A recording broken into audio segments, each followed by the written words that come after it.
In Oakland, California, in December 1964, Bruce Lee was already standing at the edge of controversy long before a single punch was thrown. At just 24 years old, he had committed what many traditional martial artists considered an unforgivable act by teaching kung fu to non-Chinese students inside his small school on Broadway Street.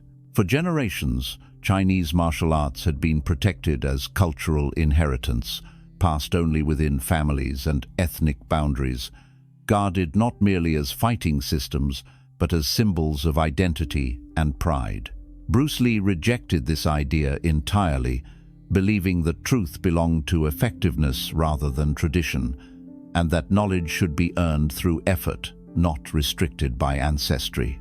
This belief did not merely challenge convention, it threatened the authority of the traditional martial arts community in San Francisco's Chinatown, where elders quietly began to see Bruce, not as a teacher, but as a destabilizing force who needed to be confronted before his ideas spread further. 3 days before the fight ever took place, a moment occurred inside Bruce Lee's Oakland school that quietly set everything in motion, even though at the time it appeared almost insignificant. In the middle of an afternoon class, while Bruce was demonstrating techniques to his students, a young man entered the school without ceremony, dressed in traditional Chinese clothing, carrying himself with stiff formality but no warmth. He did not bow, did not introduce himself, and did not wait for permission to speak. Instead, he approached Bruce directly, handed him a sealed envelope written in formal Chinese characters, and left the school without a single word. The lack of respect was intentional, because the message he carried was not meant to invite discussion or negotiation, but to deliver a warning on behalf of powerful voices that preferred to remain unseen. When Bruce Lee opened the letter, his students gathered around, sensing that something important was happening. One of his Chinese students translated the message aloud, revealing its clear and uncompromising demand. Bruce Lee was accused of violating ancient customs by teaching kung fu to non-Chinese students, an act that the traditional martial arts community viewed as a betrayal rather than innovation. The letter stated that he must stop immediately or face a traditional challenge match, the most serious form of confrontation in that world, one that carried real consequences beyond personal pride. If Bruce refused, the matter would be settled not with words, but with physical proof of superiority, fought until one man could no longer continue. Bruce Lee's response surprised everyone in the room, not because he underestimated the seriousness of the threat, but because he had already accepted it long before the letter arrived. He did not argue, panic, or show anger. Instead, he laughed, a calm and genuine laugh, as if the message merely confirmed what he had always known would eventually happen. He folded the letter carefully, placed it in his pocket, and continued teaching his class as if nothing had changed. Yet his students noticed something subtle but unmistakable for the rest of that session, because Bruce's movements became sharper, his timing more precise, and his focus more intense. As though his body had already begun preparing for a test his mind had long anticipated.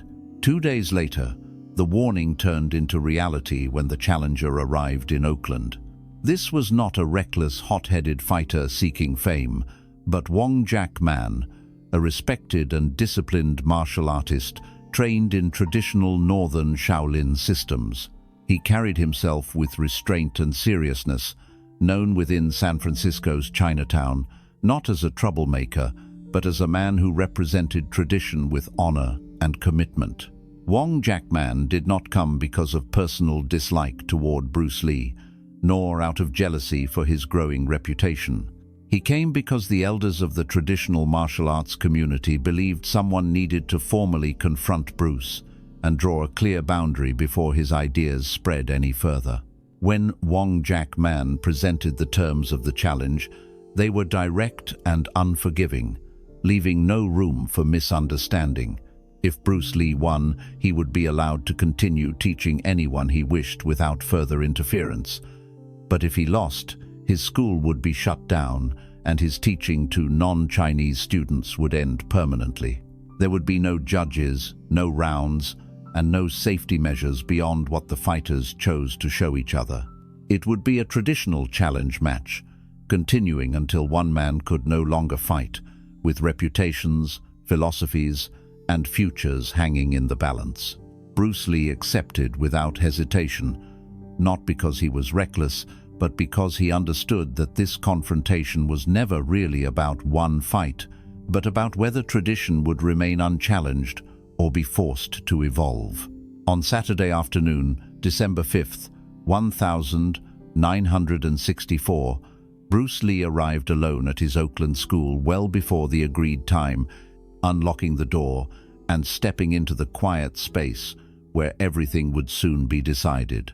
He moved deliberately, clearing training equipment to the sides, creating an open area in the center of the room, not for display or ceremony, but for a confrontation he knew would be raw and unforgiving.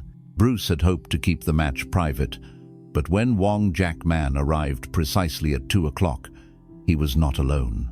He entered with several members of the traditional martial arts community who positioned themselves silently along the walls, their presence turning the fight into an unspoken judgment rather than a simple duel.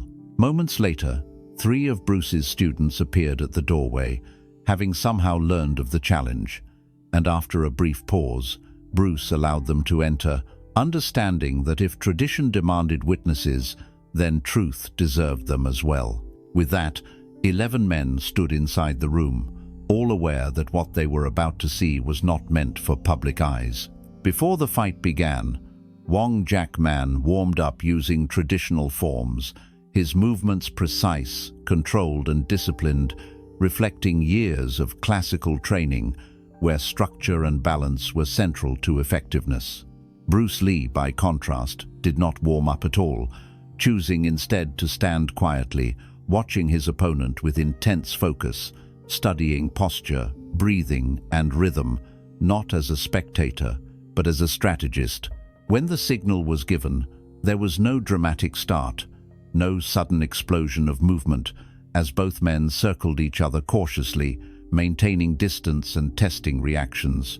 Wong Jack Man struck first with clean, traditional techniques designed to probe Bruce's defense, while Bruce responded by slipping, blocking, and retreating just enough to avoid damage, offering no immediate counterattack and giving the impression to some observers that he was being pressured backward.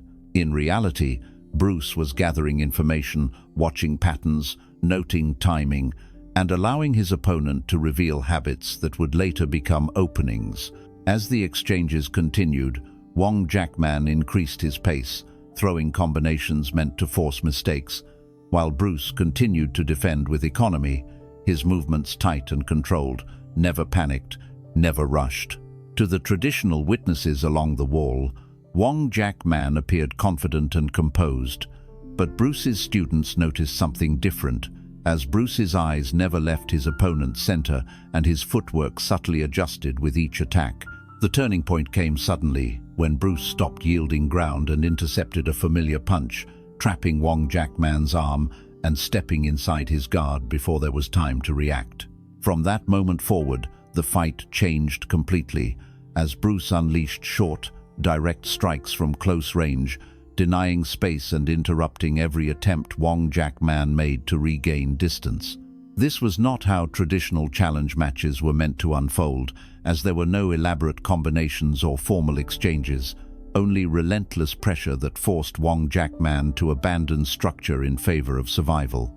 As the fight moved around the room, furniture was bumped aside and witnesses pressed themselves against the walls, realizing that this was no longer a controlled demonstration of skill, but a chaotic test of endurance and adaptability. Wong Jack Man attempted to change strategy by moving laterally and even resorting to a takedown attempt, stepping outside the boundaries of his traditional training. But Bruce responded instinctively, defending and maintaining pressure without hesitation. With each passing minute, exhaustion began to take hold, particularly for Wong Jack Man, whose movements slowed under Bruce's constant pursuit, while Bruce continued cutting off angles and denying recovery. The fight reached its most intense phase when Wong Jackman's back touched the wall, his breathing heavy and his options limited. And although a traditional master attempted to intervene, Bruce refused to stop, reminding everyone that the agreement was to continue until one man could no longer fight. In the final exchange, Wong Jackman launched a desperate attack, which Bruce intercepted and countered with a sweep that sent his opponent to the floor, where Bruce maintained control without unnecessary strikes, asking only whether he could continue. When it became clear that he could not, the fight ended in silence, leaving the witnesses to absorb what they had just seen, knowing that this moment, hidden from the world, would never truly be forgotten. When the fight finally ended and the tension in the room began to settle, the silence that followed felt heavier than the confrontation itself. The witnesses expected a moment of triumph, a release of energy, or at least some visible acknowledgement that the challenge had been won. Yet Bruce Lee offered none of these reactions. He stood still for a moment, breathing hard, sweat running down his face, his chest rising and falling not from panic but from exertion, while Wong Jackman remained on the floor, gathering himself with the help of his companions. To the observers along the walls, the outcome appeared clear, as Bruce Lee had maintained control, forced exhaustion, and ended the fight on his terms. Yet something about his expression suggested that what he felt was not pride, but dissatisfaction. This reaction confused many of those present, because in their world, victory was supposed to bring honor, validation, and closure, but Bruce Lee seemed disturbed rather than satisfied. As the traditional masters stepped forward, one of them bowed formally and acknowledged that the challenge had been answered and that Bruce Lee would not be challenged again, a gesture that carried significant weight within the martial arts community. Bruce acknowledged the bow, but he did not return it in the traditional sense, nor did he speak with the tone of a man who believed he had proven his superiority. Instead, he began analyzing the fight openly, not as a celebration, but as a critique of his own performance, stating that the confrontation had lasted far too long for his liking and that a real fight, under truly dangerous circumstances, would not afford him the luxury of minutes to wear an opponent down. To Bruce, time itself was a liability, and the fact that the fight extended beyond what he considered efficient was a warning rather than an achievement. Bruce Lee explained to those closest to him that while he had technically won, the fight had exposed weaknesses that could not be ignored, particularly his reliance on pursuit and sustained pressure, which drained energy and increased risk. He acknowledged that if Wong Jackman had been armed, if there had been multiple attackers, or if the environment had been more unpredictable, the outcome could have been far more dangerous. This perspective stood in stark contrast to the mindset of many fighters who equate victory with correctness, but Bruce saw victory as irrelevant if it revealed inefficiency. In his mind, winning did not mean he was safe, and safety, not ego, was the true measure of effectiveness. What troubled Bruce most was the realization that many of the techniques he had relied upon were too complex or energy-consuming when stripped of structure and control. Under pressure, beauty vanished, forms collapsed, and only what worked instinctively remained.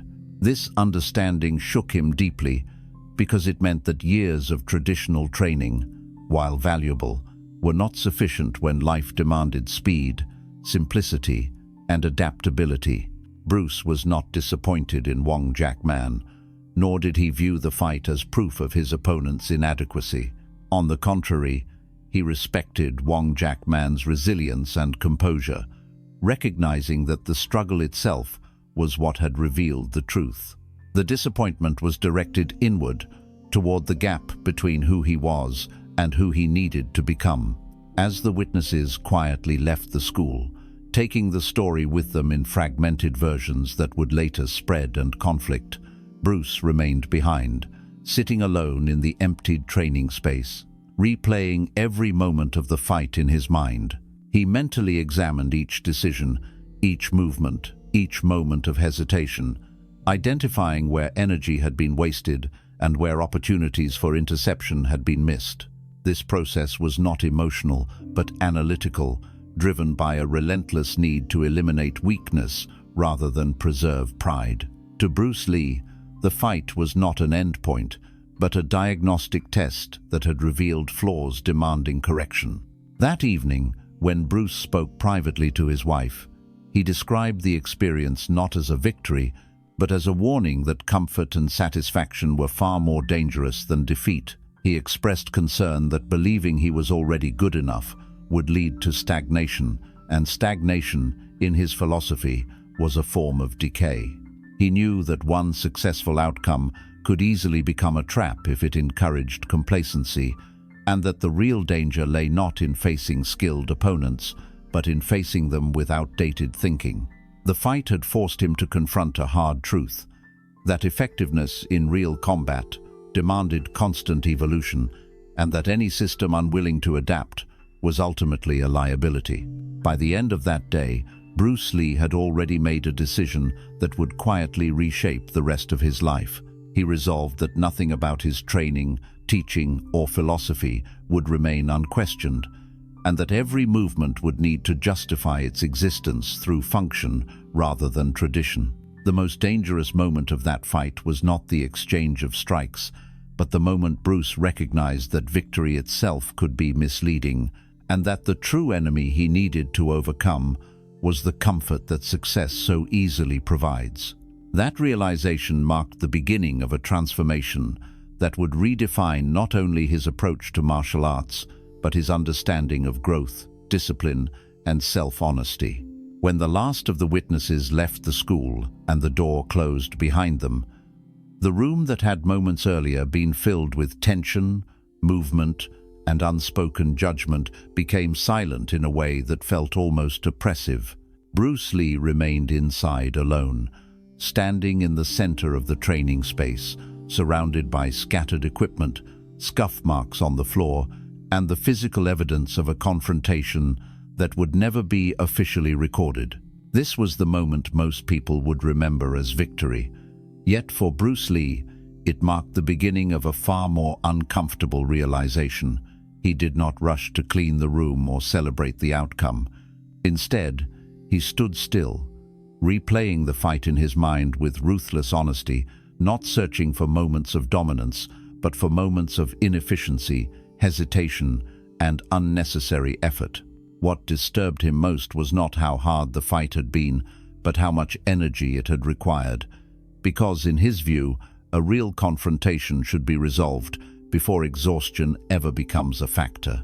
Bruce understood something that very few fighters are willing to accept, which is that winning does not automatically mean you were correct.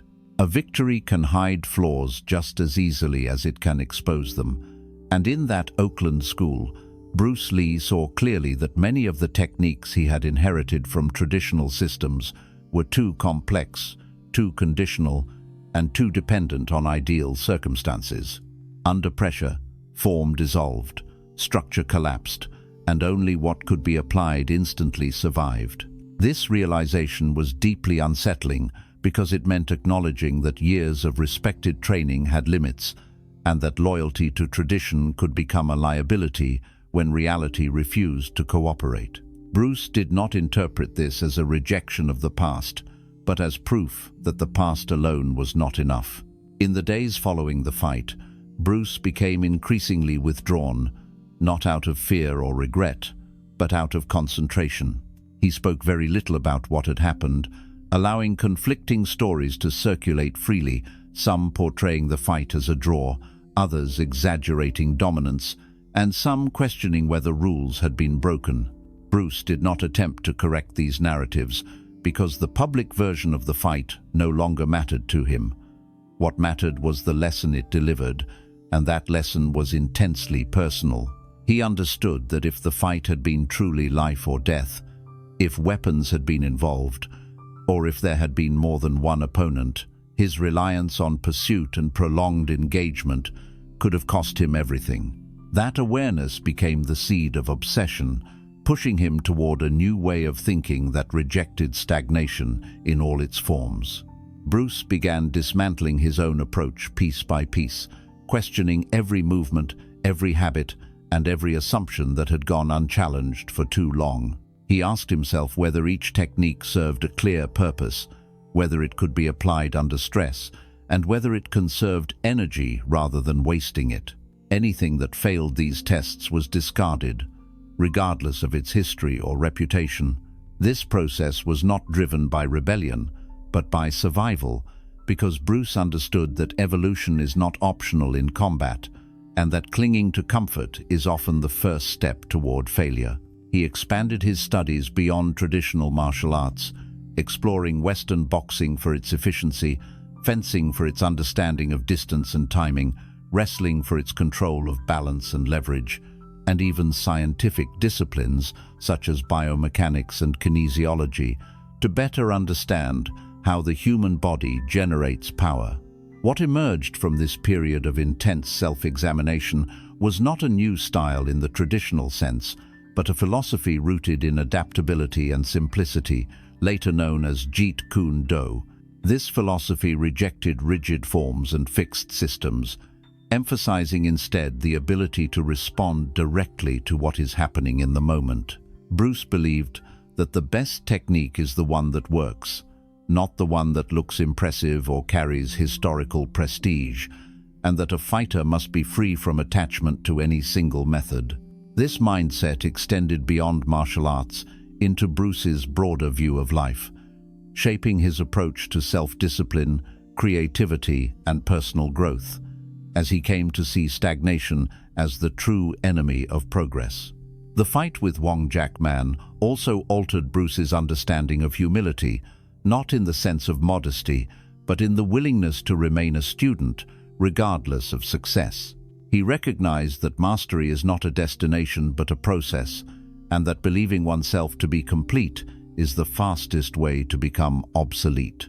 This is why he often described the fight not as a triumph, but as a lesson, because it forced him to confront the uncomfortable truth that he was still far from where he wanted to be.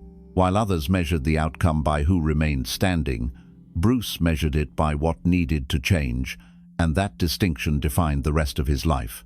Over time, the ambiguity surrounding the fight served an unintended but meaningful purpose, as it prevented the event from becoming a spectacle and allowed Bruce to focus on transformation rather than reputation.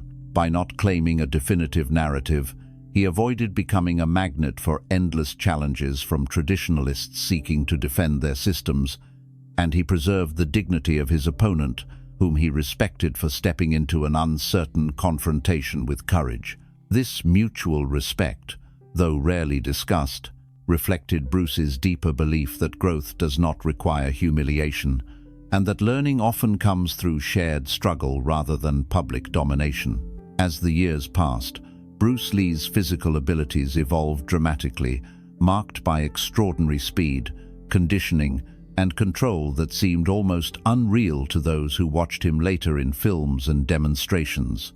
Yet the foundation of that evolution can be traced directly back to the quiet realization he experienced in that Oakland school, where he recognized that comfort was his greatest vulnerability. The discipline that defined his later years was not fueled by ego or the desire to impress, but by an unwavering commitment to eliminate weakness wherever it appeared, whether in technique, mindset, or lifestyle. He trained not to prove himself to others, but to ensure that he would never again be surprised by his own limitations. The most important legacy of that fight lies not in who won or lost, but in the example it set for how growth truly occurs. Bruce Lee demonstrated that progress demands brutal honesty, the courage to abandon what no longer serves you, and the willingness to stand alone when your ideas challenge deeply rooted beliefs. He showed that evolution often begins in moments of discomfort, when success fails to satisfy and questions become unavoidable. That 8-minute fight did not make Bruce Lee a legend, but it stripped away illusion and forced him to become something far more enduring, a thinker, an innovator, and a lifelong student of reality itself. Only 11 people witnessed that fight, and none of them could fully grasp its significance at the time, because the true battle did not end when the room emptied. It continued within Bruce Lee, driving him toward constant refinement and relentless self-examination. The real danger he faced that day was not defeat, injury, or humiliation, but the temptation to accept victory as confirmation that he had arrived. By rejecting that temptation, Bruce Lee ensured that he would never stop evolving, and in doing so, he left behind a lesson far more powerful than any technique: that the greatest opponent you will ever face is the version of yourself that believes it has nothing left to learn. The fight that took place behind the locked doors of a small Oakland kung fu school in December 1964 was never meant to be remembered as a spectacle, a legend, or a proof of dominance. And that is precisely why its meaning has endured long after louder victories have faded into myth. Only 11 people witnessed what happened in that room, and even they left carrying different versions of the truth, not because the fight was unclear, but because its significance was never meant to be found in who landed more strikes or who stood taller at the end. The real truth of that moment lived quietly inside Bruce Lee, reshaping the way he understood combat, mastery, and himself. Bruce Lee did not emerge from that fight feeling complete or confirmed. He emerged feeling exposed, confronted by the realization that victory can be dangerously misleading when it allows weaknesses to remain hidden. While others might have accepted the outcome as proof that their path was correct, Bruce interpreted it as a warning that his current understanding was still incomplete and vulnerable. He recognized that tradition, no matter how respected, could become a prison if it discouraged questioning, adaptation, and evolution. In that recognition, Bruce demonstrated a rare form of courage, the courage to abandon comfort even when success makes comfort tempting. The reason Bruce Lee never wanted this fight to define him is because he understood that people often misunderstand what matters most. They focus on confrontation instead of transformation, on outcomes instead of insight. He did not want the world to see him as the man who defeated another martial artist behind closed doors. He wanted the world to understand the philosophy that emerged from that encounter, the idea that true mastery is not about accumulating techniques, but about eliminating what is unnecessary until only what works remains.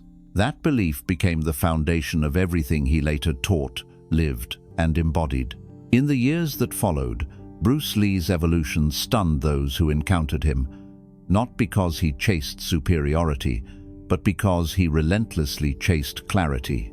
He questioned everything, including himself, refusing to accept inherited answers without testing them against reality. His speed, precision, and presence were not accidents of talent, but the result of a mind that refused to settle. He became stronger not because he believed he was enough, but because he believed he was never finished. That mindset, more than any punch or kick, is what separated him from those who remained bound by tradition alone. The fight with Wong Jack Man was never about hostility, ego, or humiliation. It was a collision between preservation and progress, between form and function, between comfort and growth. Bruce Lee respected his opponent, not as an enemy, but as a necessary mirror, someone who unknowingly helped reveal the limitations Bruce needed to confront. That mutual respect explains why the details of the fight were never aggressively publicized, and why ambiguity was allowed to remain. Bruce understood that growth does not require destroying others, only transcending oneself. The most dangerous moment of Bruce Lee's life was not the risk of losing the fight, but the moment he realized how easily victory could have ended his hunger. Had he walked away satisfied, content with having proven his point, the journey would have stopped there. Instead, he chose the harder path, the one that demanded constant self-criticism, discipline, and reinvention. That decision ensured that Bruce Lee would never become a prisoner of his own success. Only 11 people witnessed that fight, but its lesson belongs to anyone willing to listen. The true enemy is not opposition, criticism, or tradition, but the quiet belief that you have arrived, that there is nothing left to learn. Bruce Lee's legacy endures not because he was unbeatable, but because he was uncomfortably honest with himself. He understood that the moment you stop evolving is the moment you begin to decline, and he refused to allow that moment to define him. In the end, the fight lasted only 8 minutes, but the transformation it triggered lasted a lifetime. Bruce Lee never wanted you to remember the fight itself. He wanted you to remember the principle it revealed, that growth begins the instant you stop defending who you are and start questioning who you could become.